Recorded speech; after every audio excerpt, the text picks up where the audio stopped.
Hello and welcome to World in 2 Minutes, brought to you by trtworld.com. Let's take a look at the top stories. In a television interview with the BBC, the British Mayor of London, Boris Johnson, said British airport screenings for Ebola are far from a perfect solution for safeguarding the United Kingdom from the virus. The planned screenings will focus on arrivals from Liberia, Guinea and Sierra Leone. They will include questions about passengers' recent travels as well as possible medical assessment. Let's move to Egypt. At least 13 students were arrested during police raids on anti-government protests at the University of Cairo and Al-Azhar University.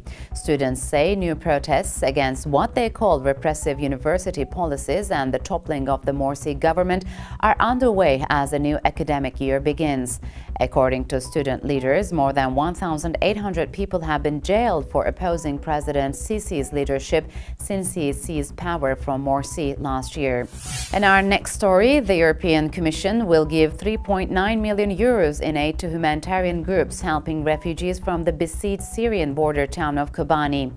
Kobani, near the Turkish border, has been the target of ISIS fighters for the past 3 weeks, forcing the departure of some 300,000 inhabitants. And our last story takes us to Australia. Australian Prime Minister Tony Abbott has escalated a war of words with Russian President Vladimir Putin, promising to have strong words with him when the pair meet at the G20 summit in Brisbane next month.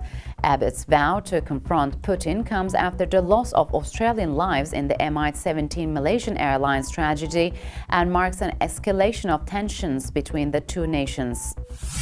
And that concludes another World in 2 Minutes. We'll be back in 2 hours with more stories. Until then, goodbye.